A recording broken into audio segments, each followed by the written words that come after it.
দিনাজপুরে মোবাইল চোর সন্দেহে এক কিশোরকে বস্তায় ভরে নদীতে ফেলে হত্যা চেষ্টার অভিযোগে দুইজনকে আটক করেছে পুলিশ। বুধবার দুপুরে সদর উপজেলার সাহেবগঞ্জ এলাকায় এই ঘটনাটি ঘটে। স্থানীয়রা জানায়, মোবাইল চুরি করার সন্দেহে কিশোর সাজেদুর রহমানকে মোটরসাইকেলে তুলে নিয়ে যান স্থানীয় খাদেমুল ও নূর হাবিব।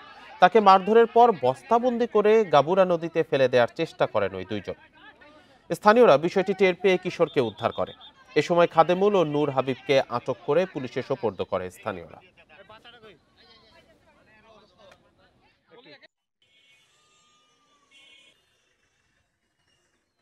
বস্তাবন্দি করে তাকে বাধাই করে নদীর কিনারে ফেলে দেয়। তখন একটা মহিলা দেখে চিৎকার করে, তো আশপাশের লোকজন দৌড়ে এসে বাচ্চাটাকে উদ্ধার করে, প্লাস লোকগুলো আশেপাশে মারপিট করে এবং থানায় খবর দেয়।